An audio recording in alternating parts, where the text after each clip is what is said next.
Hi, it's Michelle Mazzara, Luvafoodie LinkedIn Live. Welcome to our show today. I'm very excited to have Brad, who's the owner and creator of new Chunk Nibbles with me.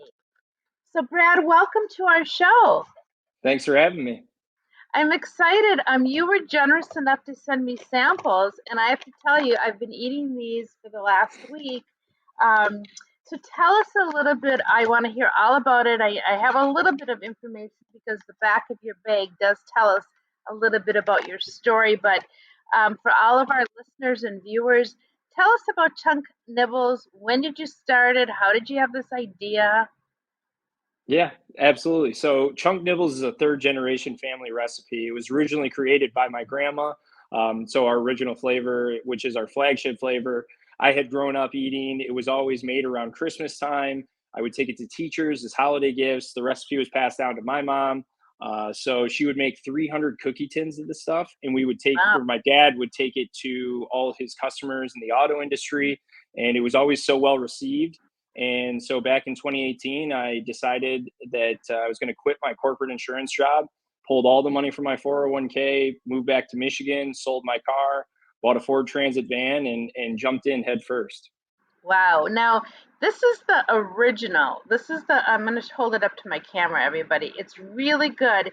I, the nice thing about these I like the fact they're bite size because I loved it that they're bite size. And it's sweet and salty. So the the covering or the coating, is that like a cream based or milk based? So we actually use a confectionery wafer, so it has a lower sugar and fat content than traditional white chocolate. So that's kind of what leaves you with that urge to go and grab another bite. Because as from speaking from personal experience, I've had overconsumption, as you can say, in terms of white chocolate. So it doesn't Mhm. upset your stomach, and it doesn't have that thick and sort of that aftertaste that you can sometimes get from like a white chocolate. So it is a much cleaner finish. Oh, it's really good.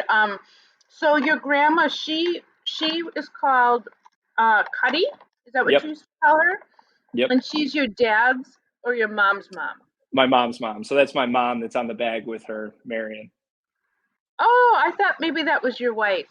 I'm sure she'll love to hear that. I didn't know. Okay, because is your wife involved with the business? Yeah, actually, she actually just came on to our business full time a little over a month ago. So up until the past like three more years, she's been supporting us and keeping the roof over our head. Um, we also just welcomed our first child into our Oh, house back in June. So we haven't been short of time in terms of how busy we've been, but now we've been able to grow the business to a level that it's able to support our household. So we're very fortunate in that fact. right. Now, is your mom involved in the business too? She is, she comes in from time to time.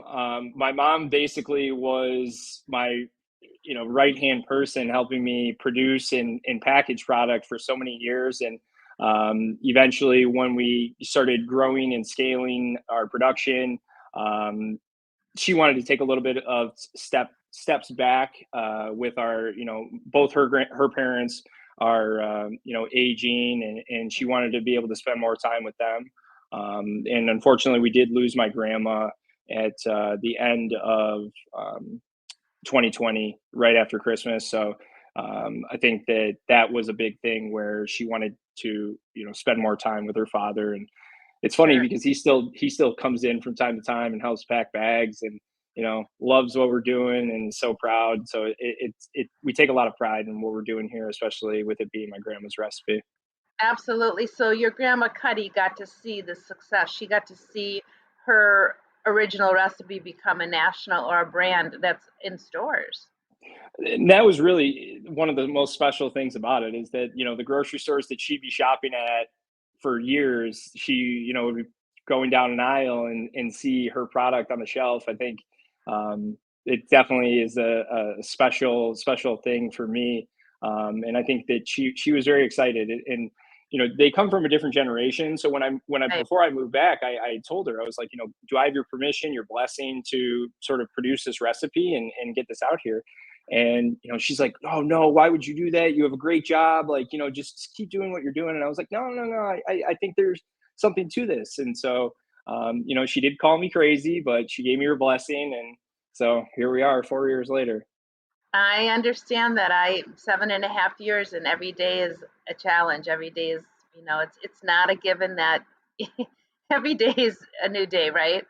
Yeah. Um, so did you have, when you started the business, did you start with just one flavor, the original, or did you, because in front of me I love the s'mores, I love the strawberry.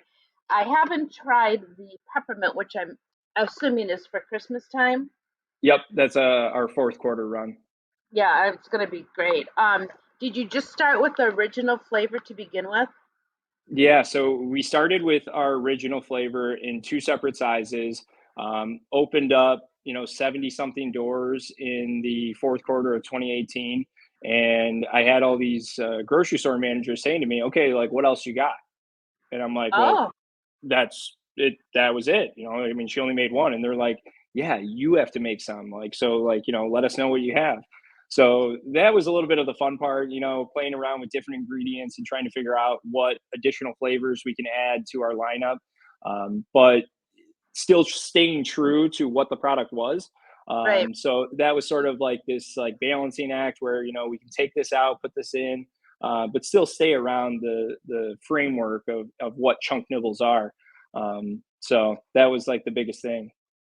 And Brad, how did you come up with the name Chunk Nibbles? So And that's a chunk cute. It reminds me of so kind of like a dog. Chunk Nibbles, come here. right, and I get that all the time. So You chunk do? nibbles was sort of the PG name. It was Oh, also known as Christmas crack, but that's not nearly as marketable, the right. other 9 months of the year. And there's other brands that I know in the Michigan area that have gotten in trouble for calling things crack, like crack fries. So our idea was, let's just stay away from that. I mean, don't get me wrong, it is just as addicting, but it needs to be a fun, family friendly name.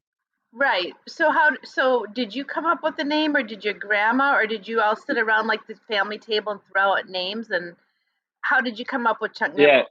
that actually was what my grandma had always called it. And Oh, so we recently, within probably probably the beginning of this year, sort of slimmed down the chunks into those like squares, because before we were basically hand breaking up these trays. And so no two chunks were ever the same. So those are a little bit more manageable in terms of yeah. like portion control and, one at a time. So that's just really been the biggest thing, is us growing and sort of pivoting and in making changes where necessary, but at the same time staying true to who we are. So when you make these, I'm curious, do you just take all the ingredients and lay them on, like I started with caramels, and you have to have like Mhm. a candy table and you lay it all out, and same with making toffee. How do you actually make these? Because I understand that you make them yourselves. You don't have a co-packer, which I would have thought you would have had a co-packer. So what goes into the production of these? Yeah, so it really is a blended mixture of all our ingredients. So the original, which you had mentioned, is a combination of pretzels, peanuts, walnuts, and then corn checks, all bound together with a light coating to form a delicate but addicting combination, salty and sweet. Yep. And it's really blending all the ingredients together, introducing the coating. We spread it, and it is cooled and then broken up and pretty much bagged up at that point. So do you have in order to get them uniform, because I do notice that they are kind of all the same square, do Mhm. you have like a cutter that you use? So Yeah, I mean, we've gone through multiple variations. We right. originally were breaking them up by hand. Then we had a checkerboard type square, uh, like metal board made with holes in it, and we had a hammer, like a mallet with spikes on the front, and you were basically beating it through there to break them down. And then recently, we've invested into a piece of equipment that uniformly Cuts them. cuts them all. Yeah. Okay. And so do you actually go in and manufacture the product yourself, or do you have people that are doing that for you and you're more of the sales and marketing finance guy? Well, I say, I'm doing everything from the top, but I'm also the janitor. So, I wear, I see, I wear a lot of hats depending on the day. But luckily, we have a very dedicated team, 11 people who help us manufacture our products Monday through Friday. And, very loyal group of individuals who have been with us for quite some time now. Great. And so you did not, I had a CPG background, a sales background. You came from insurance. Did you hire a consultant, or how did you get into this category in this area with absolutely no knowledge? Because that's pretty successful of you to have gotten this far with not being in the industry. I'll be honest with you, it's probably sheer ignorance more than anything else. Because had I known how difficult it was, and it's funny because um, some of the different brands that I see as being very successful brands, I lean on them. There's like some specific brands like Pop Daddy Popcorn, Ethel's Bakery, McClure's Pickles, Dave's Sweet Tooth Toffee that I basically came to them hat in hand and said, hey, I'm starting this company. I don't know what I'm doing. You guys seem to know exactly what you're doing. Do you mind if I ask you some questions? And I think that the humility goes a long way. I don't want to come into an industry acting like I know everything, because I don't. And that's proven and apparent every single day. But it really is just trying to put yourself out there, make connections, and rely on people who are going to be honest with you and that have the empathy of and understanding that, hey, I was in this position once. Yep. I know how tough it was, and hopefully I can, shed some light on something that might make someone else's journey a little bit easier. Right. And, I think that's one of the reasons I started this show, is to help other entrepreneurs, other people, mostly in the food space, but not all, because we are all in the same boat together. And to share your experiences, your knowledge, your skills with others is really what it's all about. I And mean, yeah. So, did you hire a broker, or did you go out and how did you garner the sales? I mean, I can understand you might have gotten sales in your local city or your local, mhm. but how did you get to where you are today from a sales perspective? Yeah, I mean, I think that we've been very fortunate where we get a lot of referrals off of other sales we have. When we were first starting with our distributor, they told us that I had to get a broker, and I placed a bunch of phone calls to different people in the area, and believe it or not, a lot of them just didn't call me back, or there was conflicts or this or that. Yep. So I said, you know what? I'm going to do this and I'm going to do it myself. And it's a lot of management and there is a lot that goes into it. But at the same time, no one's going to care about your brand like you will. So, I- 100% truth. yeah, I 100. think as we continue to grow, that's obviously going to be a lot to manage. So, we're planning on revisiting that. But for the most part, it's trying to give it the TLC that we know it needs and deserves, and really try and push it as far as it can go for the time being. Right. And especially since it is not only your baby, but it's a family recipe. You can talk to how you grew up with it, your grandma. No broker, I'm sorry, broker world, but is going to, unless you're accompanying them on a meeting and you get to share your story and you're just kind of riding with them, no broker is going to get into that detail. It's just not. They're just not. They have several different principles that they're representing, Hmm. and it's just like nobody can sell your product better than, I believe, ourselves. Yeah, Right. because you believe in it, and so the other thing about your product, and I know this from being in the food space, is once people taste it, they want to buy it. What kind of demo program do you have, and do you have a demo program with you use Lipari Foods? Yeah. So La Perry Foods is one of our Lipari, distributors. Um, we are really trying to work on an overall demo program. I think the past 2 years have been sort of iffy in terms of demos.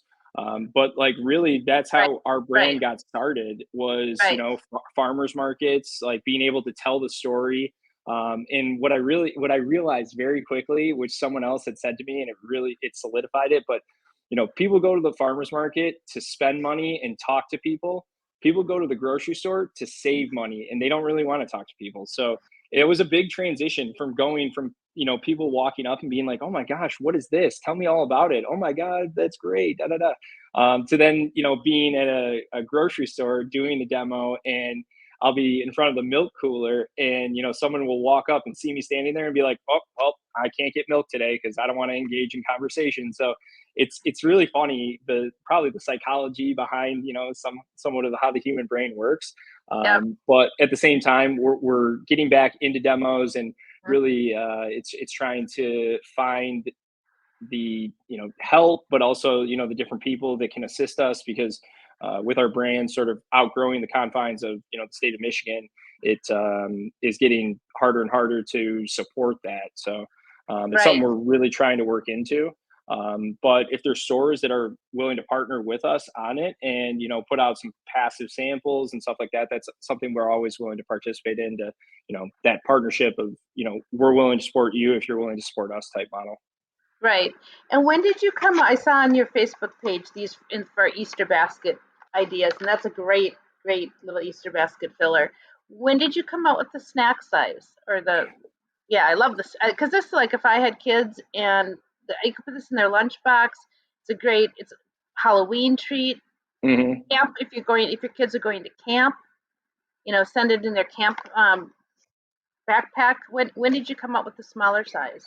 So we launched those towards the end of 2019, the beginning of 2020. The feedback we got from a lot of people is, "Hey, I love buying your product, but the problem is I open it and say I'm going to have one, and then I eat the whole bag, and so I can't buy it all the time." So it's almost like the inverse like fear that I had, which was, I really hope people like this, right? Yeah, I delicious. want people to want to buy it.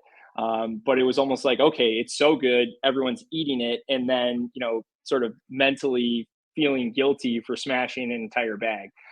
So we were like, okay, how can we develop a sort of a portion control type mechanism to this? So that's when we launched the 2-ounce portions.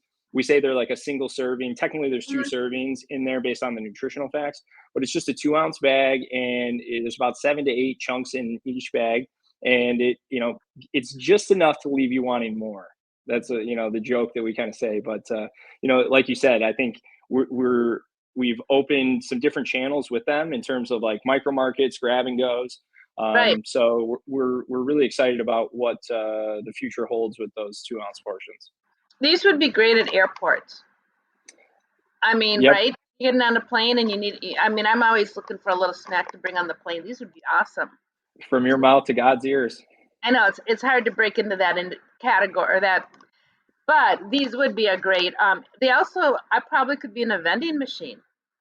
Yeah, and it's just a matter of trying to figure out, because I think that a lot of people, and me included, you don't realize how many times that Snickers bar has gone from the manufacturer to the redistributor to the distributor to the guy who's then actually putting it in, and sort of the costs that are associated with all those different areas. So Right. we're really just trying to figure out exactly where we fit into the overall you know market layout, Right. and so it's really just through trial and error and trying to see exactly, okay, this segment really works for us, or hey, this segment it didn't work, the price was too high, or there wasn't enough in the bag. There's a million reasons why it won't work, but really just trying to test the waters and see exactly the best route and the path of least resistance. Right. And that's what it is when you start a new brand. It's trial and error. It's finding out who your audience is. I mean, I look at this as your audience or your consumer. It's upscale. It's gourmet. Um, it's for families. It's for moms. It's for dads. It's for kids. So it really covers a whole realm of people, which is good. You're not Hmm. isolating anyone. So let's talk about distribution. You've got Lapari Foods that is your main distributor, and are they out then selling across the country, or say we've got somebody in California who wants to Hmm. buy your product, and Lapari doesn't go there? How can how can they get your product? Can you ship direct? So we partnered with a couple different websites like Fair or Yep. Tundra, some of these wholesale websites. So stores like that are obviously outside of our normal distribution area. We're always willing to either, if you can work through that website, you can contact us direct. We've had a lot of different opportunities where people have just reached out and said, "Hey, I saw your product. love to try it. We send them samples and they're like, this is great. We'd love to carry it. So, different avenues, and really just trying to be open to new opportunities, because you don't really know who's picking up your product where, and what it can lead to. So Right. we obviously have our website. So if people wanted to purchase direct, it's just www.chunknibbles.com. And we really pride ourselves on trying to have that expedited shipping. We're not sold on Amazon yet, but Oh, we're you're not. just I was trying. going to ask you, do you want to be on Amazon?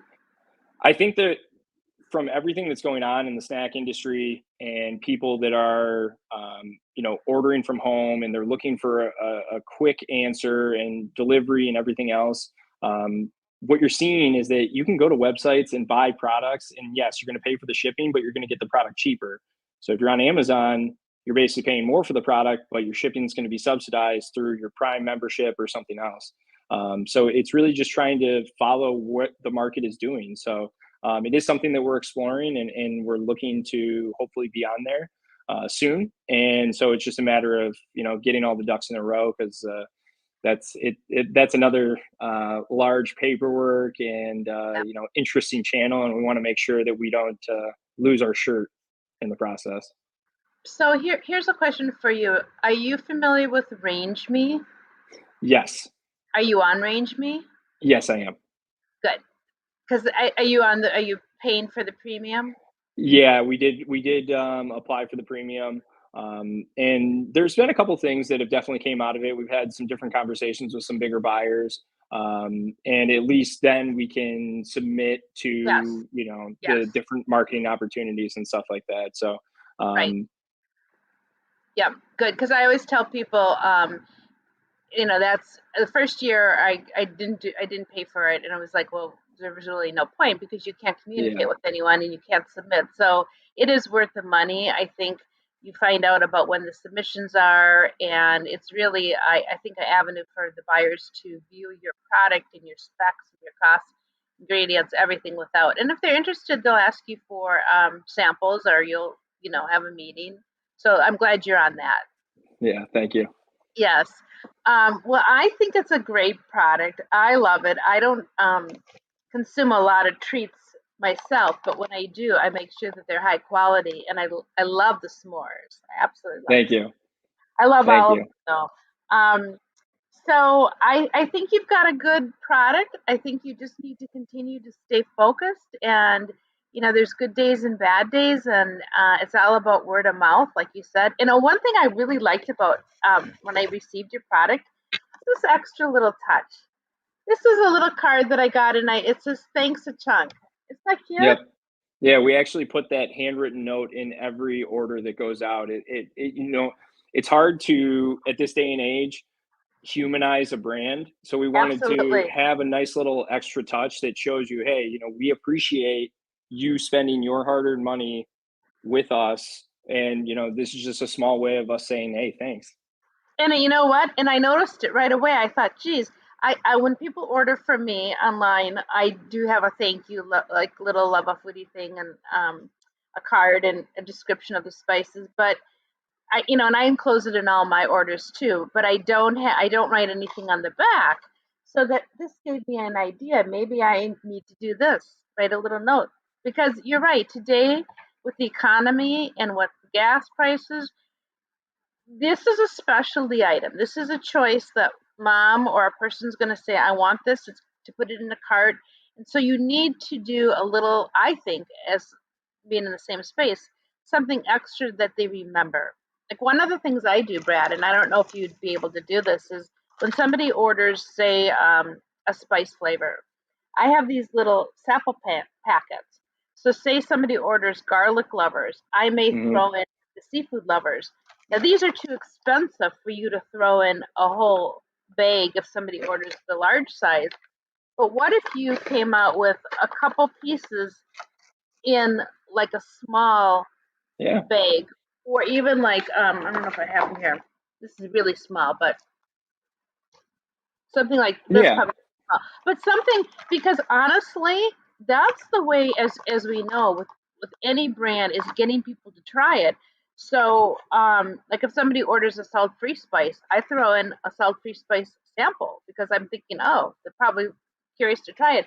So think about that potentially coming out with something, and I don't know if you could mix the different chunks together or if it would have a, like if the peppermint would get on the peanut butter and maybe have a funny Yeah, flavor. it's kind. I mean, they are all separate. So that we and that was the biggest thing is like trying to keep allergens and everything apart. Obviously, we want to be cognizant of different people and their different allergens. But we after we see because we do all our order fulfillment here too, so Right. we're always keeping track of who's ordering and this and that, so we do like to take care of people who support us and hey, by the way, here's a couple extra bags of this, we know it's your favorite flavor. But no, you're absolutely right, it's like how do you get the next trial and hey, you love the peanut butter, here try the original, or the s'mores vice versa, and really trying to cross sell to Right. like different people.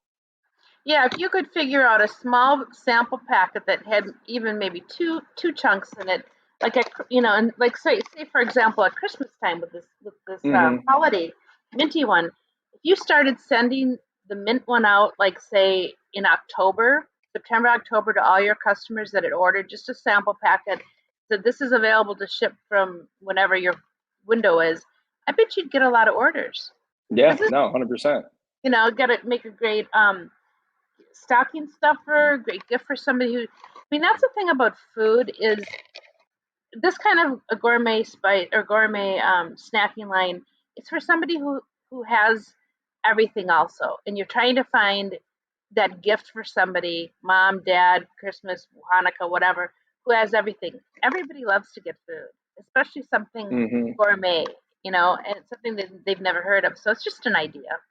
Yeah, and I mean, that's really what we're the best part about the product is the fact that it has a nostalgic effect with a lot of people, and I truly didn't know that outside of the fact that it was, a product that was made in my family for a long time. So, when we were doing a lot of these farmers markets, we had a lot of people who would come up to us and be like, "This is just like the reindeer feed or the Santa snacks or That's what it the reminds me puppy of. chow." Yeah, Yes. and everybody has a different nickname for it. Mhm. So I've heard probably 100 different nicknames that it's gone under, but it's funny because it really resonates with a lot of people being like, oh, this is what you call it, we called it, you know Right. Santa snacks or reindeer feed or something. Right, right. What if you shut your eyes? If I was doing like a blind taste test and I put this in my mouth, it would taste like puppy chow to me. Yeah, You know, because I mean, it has that flavor sort of, and it's kind of tastes like also flavored popcorn. right. And it's funny because even on range meat, I think we get a lot of people who are like, oh, this is a popcorn, it's like, well, it's not, but everybody obviously sees something in there, and it kind of reminds me because we made a ton of mistakes, like you were mentioned, jumping into an industry you know nothing about. We've done Even if different you bag know, variations. yeah, even if you know a lot of bread, you still make a ton of mistakes.